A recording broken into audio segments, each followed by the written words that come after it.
আল্লাহ পাক রব্বুল আলামিন মহাগ্রন্থ আল কোরআনুল মাজিদ সিরিয়ালের প্রথম যেই সূরাটা আমরা ফরজ নামাজে তেলাওয়াত করি, ওয়াজিব নামাজে তেলাওয়াত করি, সুন্নাত নামাজে তেলাওয়াত করি, নফল নামাজে তেলাওয়াত করি, যেই সূরা ছাড়া কোনো নামাজ হয় না, ওই সূরার প্রথম আয়াতে আল্লাহ পাক রব্বুল আলামিন বলেন, আমার সাথে সাথে তেলাওয়াত করুন, বিসমিল্লাহির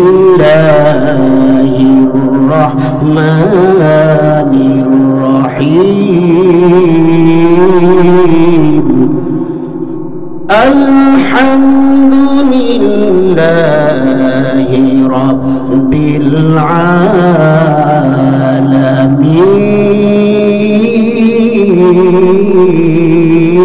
আলামিন। আল্লাহ পাক রব্বুল আলামিন বলেন, সমস্ত প্রশংসা ওই আল্লাহর জন্য যিনি সৃষ্টি কুলের রব। জোরে জোরে বলুন সুবহানাল্লাহ। আমরা শুকরিয়া আদায় করব কার? আল্লাহর। জোরে বলেন কার? আল্লাহ পাক রব্বুল আলামিন কোরআনুল মাজিদের ২য় নম্বর সূরা, সূরা আল বাকারার ১৫২ নম্বর আয়াতে আল্লাহ পাক রব্বুল আলামিন আরো চমৎকার ভাবে তিনি আলোচনা করেন, ফাযকুরুনি আযকুরুকুম ওয়াশকুরুলি ওয়ালা তাকফুরুন।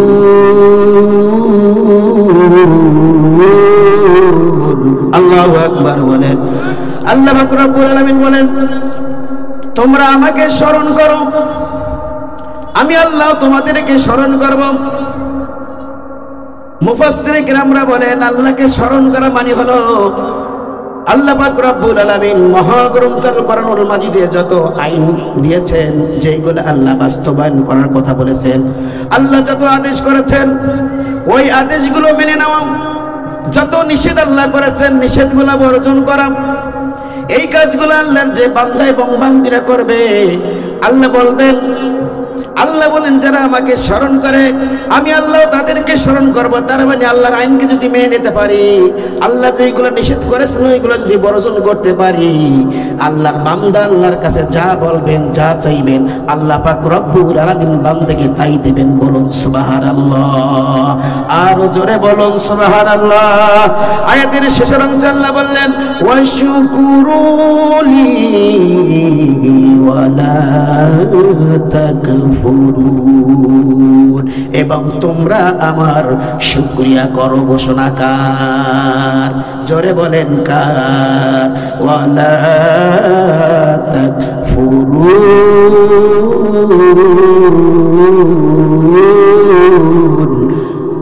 আমার নিয়ামত পেয়ে তোমরা অকৃতজ্ঞতা প্রকাশ করো না, তোমরা সেটাকে তার সাথে কুফরি করো না। এই ঘোষণাও কার? জোরে বলেন কার?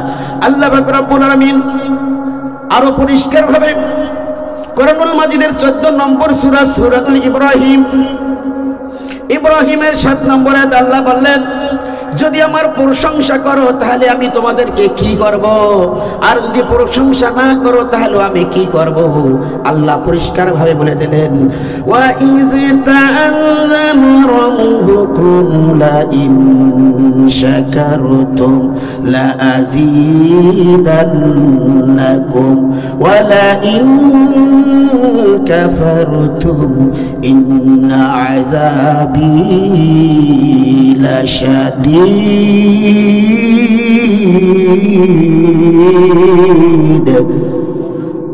আল্লাহ পাক রব্বুল আলামিন বলেন, তোমাদের রব ঘোষণা দিয়েছেন, যদি তোমরা আল্লাহর শুকরিয়া আদায় করো, আল্লাহ পাক রব্বুল আলামিন তোমাদেরকে নিয়ামত বৃদ্ধি করে দেবেন। বলুন সুবহানাল্লাহ। আরো জোরে বলেন সুবহানাল্লাহ। আল্লাহ বললেন, যদি আমার নিয়ামত পাওয়ার পরে আমার বান্দা যদি শুকরিয়া আদায় করে, আমি আল্লাহ আমার বান্দার ওই নিয়ামত, আমার ওই নিয়ামতকে আমি আরো বৃদ্ধি করে দেব। ঘোষণা কার? আরো জোরে বলেন কার? তাহলে আল্লাহ নিয়ামত আল্লাহর নিয়ামতের শুকরিয়া আদায় করলে আল্লাহ নিয়ামত বৃদ্ধি করবে। যদি আপনার মাঠে ধান হয়, যদি কোনো ভাই জিজ্ঞাসা করে চাচা ধানগুলা কেমন হলো, আপনি বলবেন আলহামদুলিল্লাহ ভালো হয়েছে। যদি আপনি আলহামদুলিল্লাহ বলেন ভালো হয়েছে, তাহলে আপনার ওই ধানের ওই ফসলগুলো আরো ভালো হবে। ওই ফসলগুলোর ভিতরে বরকত নাজিল করবেন কে? আরো জোরে বলেন কে? আল্লাহ পাক রব্বুল আলামিন আয়াতের শেষের অংশে বলেন, যদি আমার শুকরিয়া আদায় না করো তাহলে কি হবে শোনো, ইন্না আযাবি লাশাদীদ।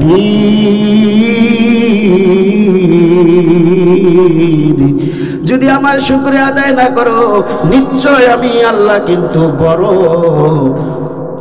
কঠিন আযাব দানকারী। তার মানে আল্লাহ বললেন যদি শুকরিয়া আদায় না করো, আমি আল্লাহ তোমাকে কঠিন আযাব দেব। ঘোষণা কার? আরো জোরে বলেন কার? আল্লাহ পাক রব্বুল আলামিন এই শুকরিয়া সম্পর্কে আরো চমৎকার আলোচনা করলেন। সূরা আন-নিসা ৪র্থ নম্বর সূরার ১৪৭ নম্বর আয়াতে আল্লাহ পাক রব্বুল আলামিন আরো চমৎকার ভাবে বলেন, মা ইয়াফআলুল্লাহু বিআযাবিকুম ইন শাকারতুম ওয়া আমানতুম ওয়া কানা আল্লাহু শাকিরান আলিমা।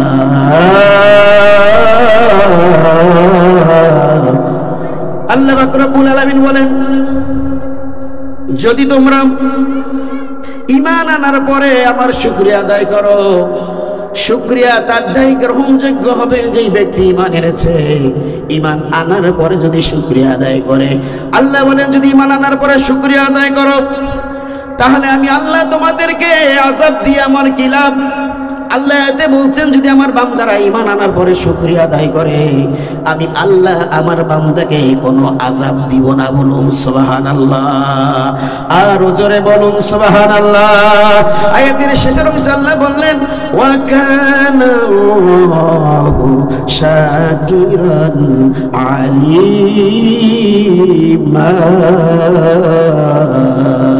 আযাব তো দেব না, বরং আমি আল্লাহ তোমাদেরকে পুরস্কার দান করব, কারণ আমি হলাম সর্বজ্ঞ পুরস্কার দানকারী খোদা। বলুন সুবহানাল্লাহ।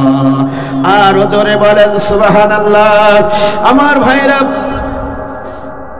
গত ২৪-এর ৫ই আগস্টে বাংলার দামাল ছেলেরা এই যে দ্বিতীয় একটা স্বাধীন আমাদের মাঝে এনে দিলেন, এই স্বাধীন হওয়ার কারণে আজকে এই মাহফিলটা আমরা বিনা পারমিশনে এবং কোনো বাধা ছাড়াই আজকের এই মাহফিলটা সুন্দরভাবে আয়োজন হতে যাচ্ছে।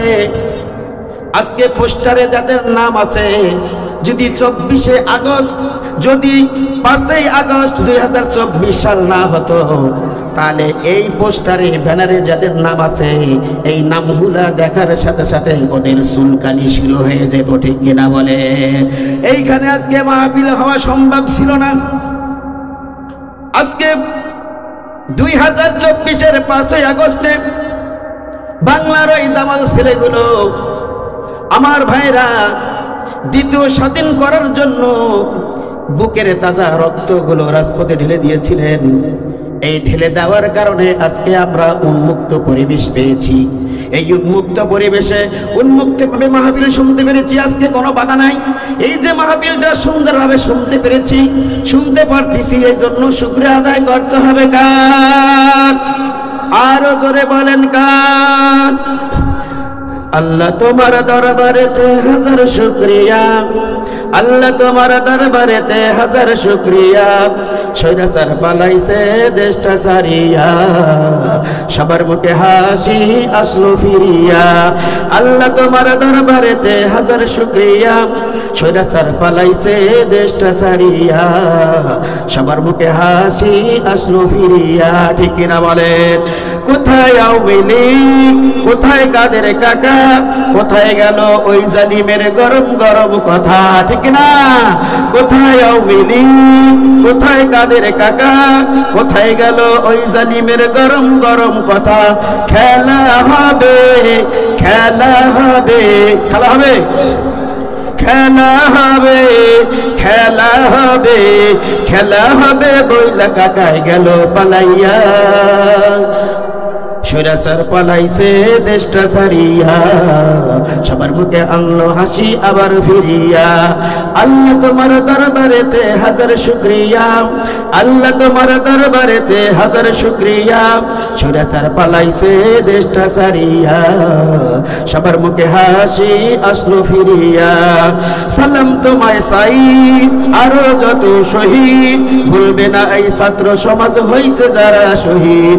সালাম তোমায় শহীদ, সালাম তোমায় সাইদ আরো যত শহীদ, ভুলবে না এই ছাত্র সমাজ হয়েছে যারা শহীদ। পরপারে রেখো তাদের, পরপারে রাখো তাদের, নাজনে আমত দিয়া। সুরাচার পালাইছে দেশটা সারিয়া, সবার মুখে হাসি আসলো ফিরিয়া। আল্লাহ তোমার দরবারেতে হাজার শুকরিয়া, আল্লাহ তোমার দরবারেতে হাজার শুকরিয়া। সুরাচার পালাইছে দেশটা সারিয়া, সুরাচার পালাইছে দেশটা সারিয়া, সবার মুখে হাসি আসলো ফিরিয়া। ঠিক কিনা বলে আমার ভাইরা? বিপদে আপদে মুসিবতে সকল ক্ষেত্রে আমরা যার শুকরিয়া আদায় করব তিনি কে? আরো জোরে বলেন তিনি কে? তাহলে আমাদের বিপদ হোক, সুখ হোক, দুঃখ হোক, সুখে দুঃখে একজন মুমিন শুকরিয়া আদায় করতে হবে কার? আজকের মাহফিলের প্রথম শিক্ষা হলো আমাদের যখনই কোনো ভালো কাজ আমাদের মাঝ থেকে সুন্দরভাবে সমাপ্ত হবে, আমরা মহান রবের শুকরিয়া আদায় করব। সকলে বলেন আমিন।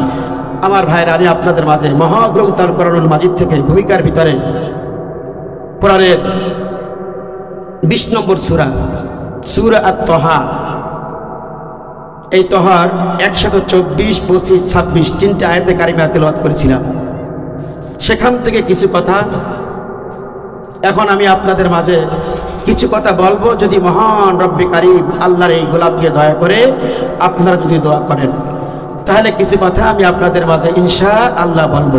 আজকে যে তিনটি আয়াতে কারিমা তেলাওয়াত করেছি, এই তিনটি আয়াতের মূল আলোচ্য বিষয় হলো আজকে এত চমৎকার জান্নাতের বাগান নামক একটা মাহফিলের প্যান্ডেল, অত্র এলাকার যুবকেরা, মুরব্বীরা সকলে মিলে একটা জান্নাতের বাগান সাজালো। অথচ শত শত মানুষ আজকে চায়ের দোকানে, ওই বাজারে, বিভিন্ন জায়গায় ঘোরাফেরা করতেছে। তারা এই কোরআনের মাহফিলে যারা ইচ্ছা করে আসতেছে না, যাদের কার্যক্রম আছে, কাজ আছে, সেটা ভিন্ন কথা, কিন্তু যারা ইচ্ছা করে এই মাহফিল ময়দানে আসলো না, তাদের সম্পর্কে আল্লাহ পাক রব্বুল আলামিন এই তিনটি আয়াতে কারিমা আল্লাহ নাজির করলেন। যারা ইচ্ছা করে কোরআনকে অবজ্ঞা করবে, কোরআনকে এড়িয়ে যাবে, তাদের অবস্থা কি হবে আল্লাহ পাক রব্বুল আলামিন সেই সম্পর্কে এই তিনটি আয়াতে সূরা তাহার 24, 25, 26 এই তিনটি আয়াতে আল্লাহ চমৎকারভাবে আলোচনা করেছেন। আসুন আমরা সেই দিকে যাই। যারা মাহফিলে এখনো আসেননি, আমি সকলকে উদারত আহ্বান করছি, আপনারা আসুন, মাহফিল ময়দানে চলে আসুন। যদি না আসেন, ইচ্ছা করে যদি অনর্থক ঘোরাফেরা করেন, তাহলে আপনাদের অবস্থা কি হবে একটু খেয়াল করে শুনুন। আল্লাহ পাক রব্বুল আলামিন বলেন, আমার সাথে তেলাওয়াত করুন। আউযু বিল্লাহি মিনাশ শাইতানির রাজীম।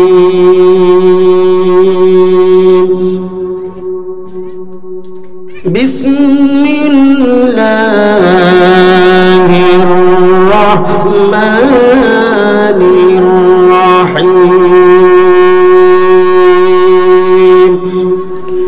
ومن أعرض عن ذكري فإن له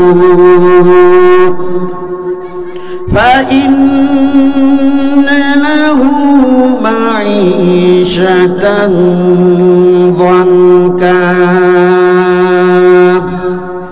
ضنكا ونحشره يوم القيامة أعمى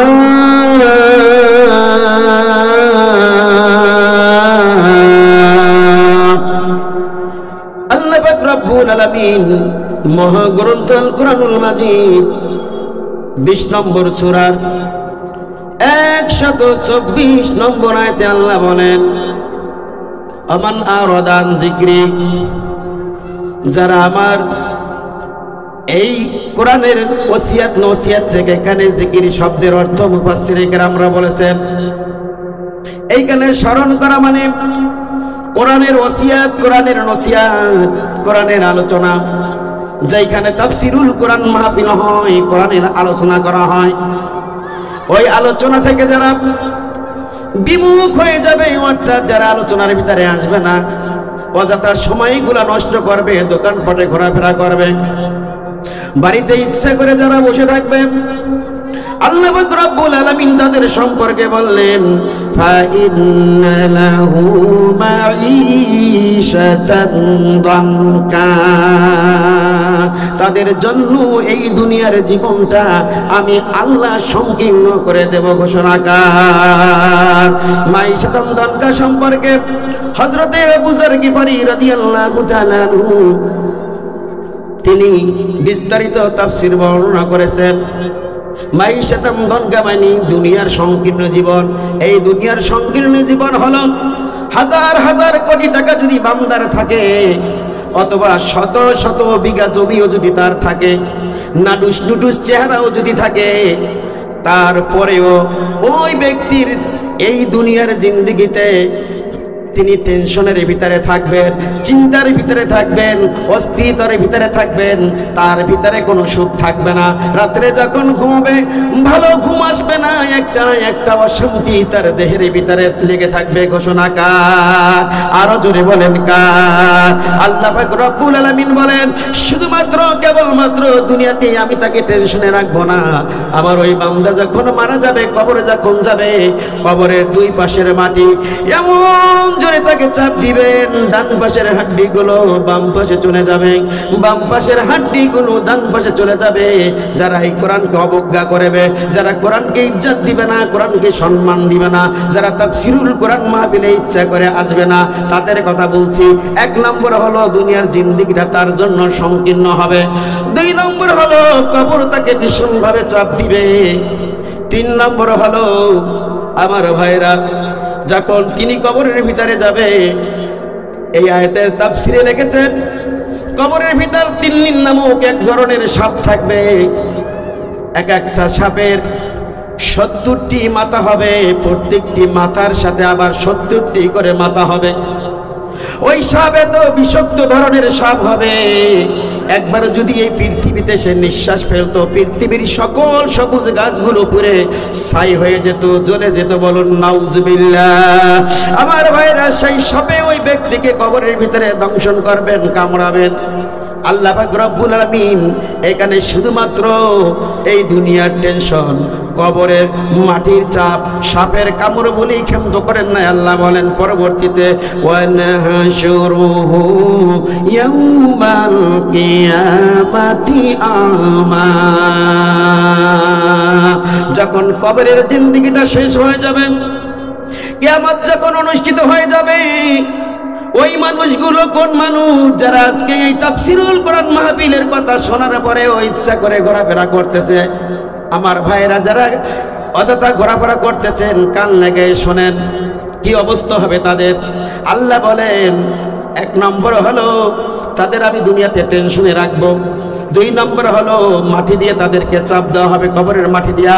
3 নম্বর হলো তিন্নিন নামক সাপ দিয়ে তাকে কবরের ভিতরে কামড়ানো হবে।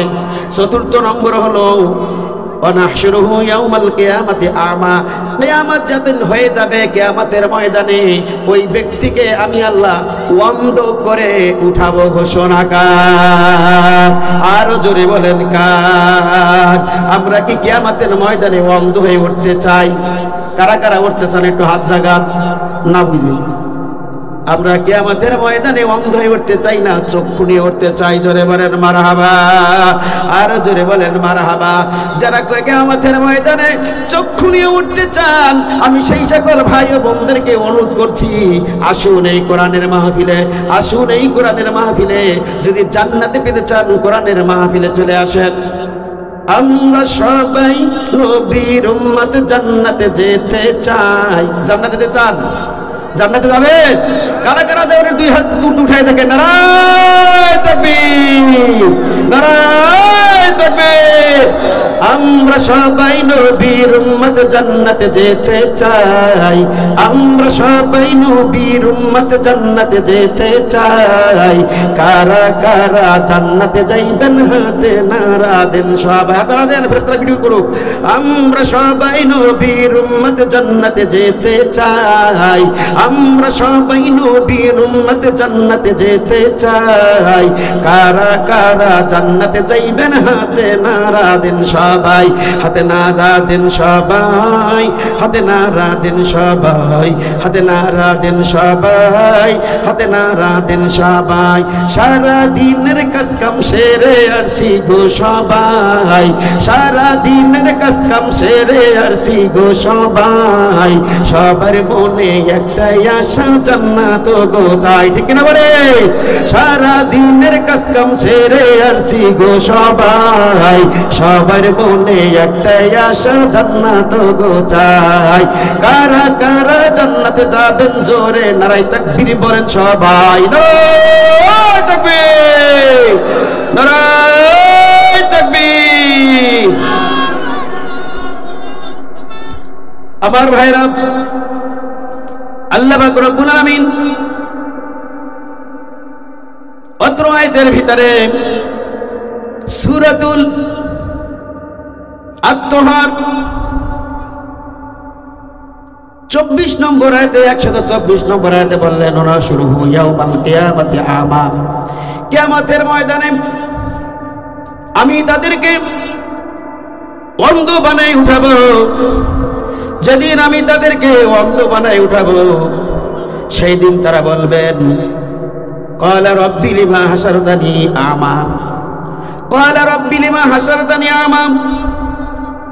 ও রব্বুল আলামিন, কিয়ামতের ময়দানে আল্লাহর কাছে বলবেন, আল্লাহ আমরা তো দুনিয়াতে চক্ষুষ্মান ছিলাম, আমাদের চক্ষু ছিল, আজকে কেন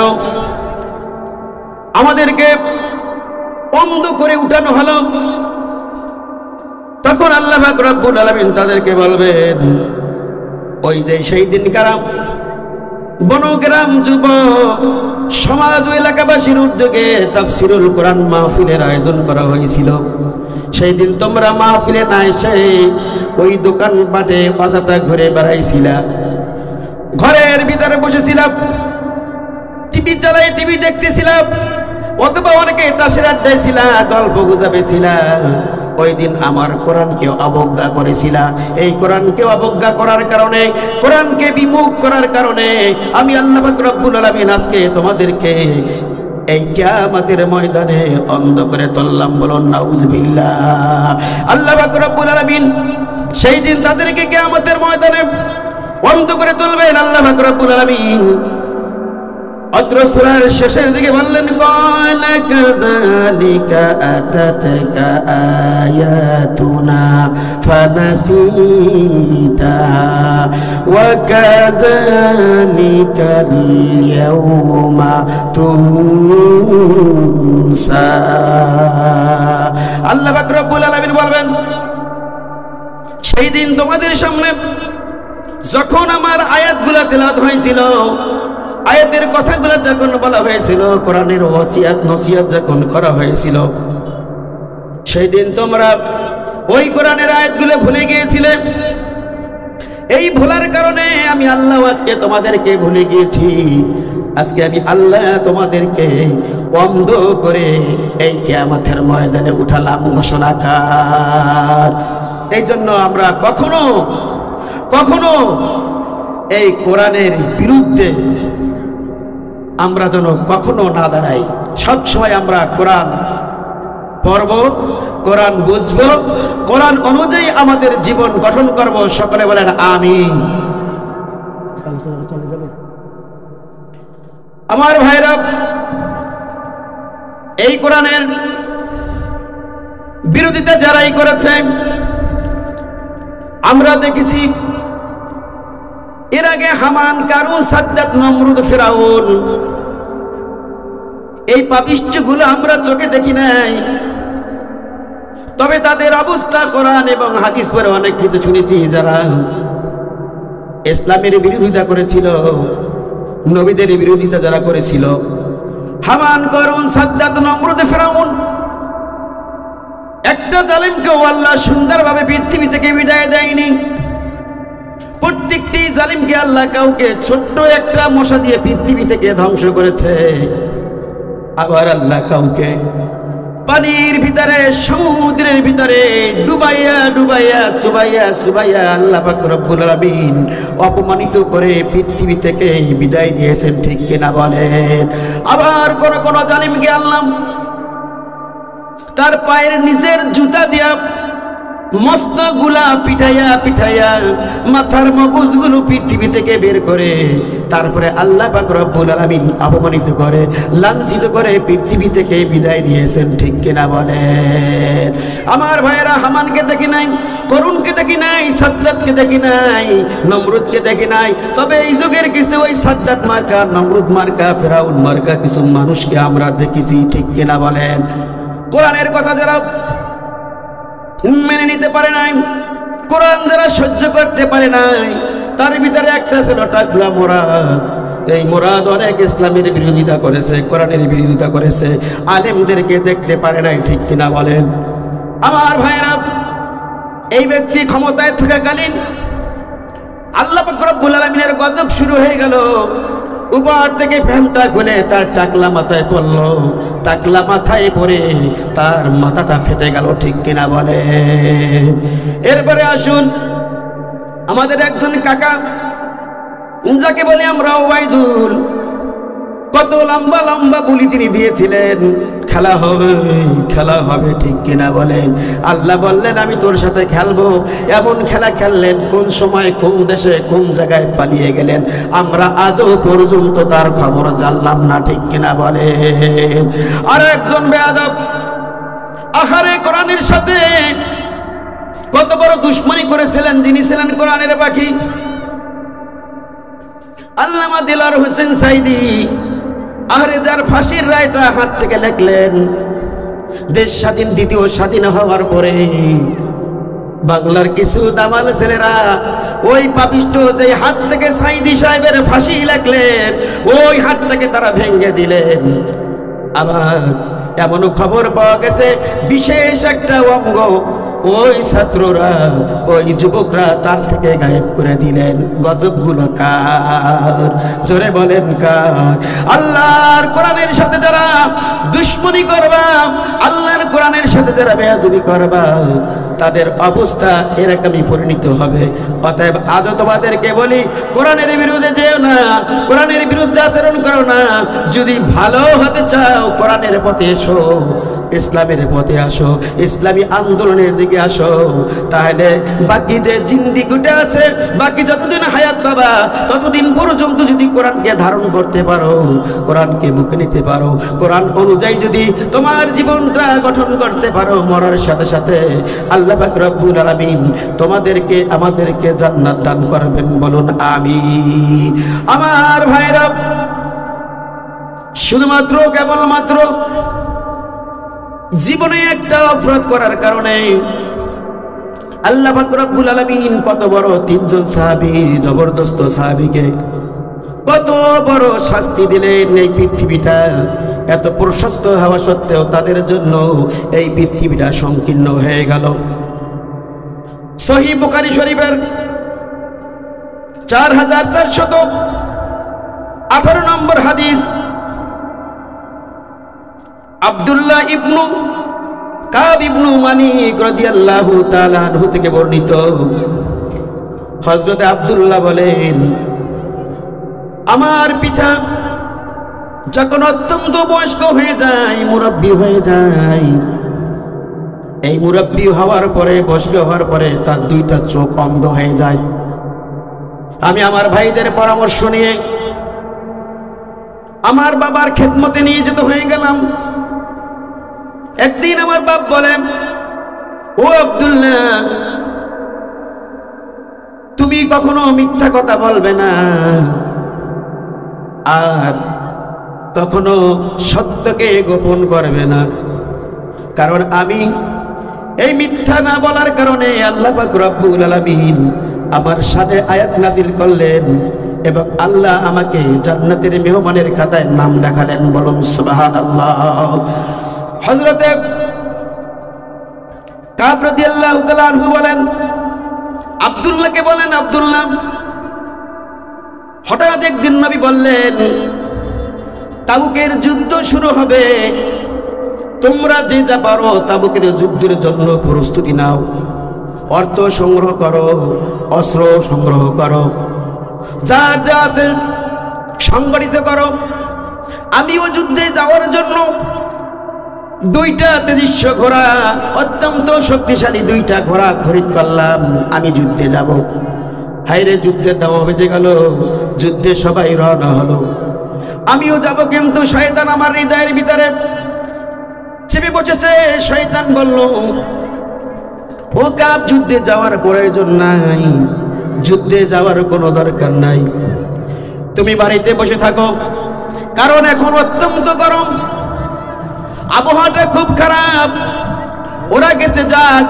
যেহেতু এই তাবুকের যুদ্ধে হাজার হাজার মানুষ তাবুকের যুদ্ধে অংশগ্রহণ করেছে, এখানে কোনো লিস্ট হয় নাই, কোনো নাম নাই, তুমি অংশগ্রহণ করেছো কি করনি এর কোনো প্রমাণ থাকবে না।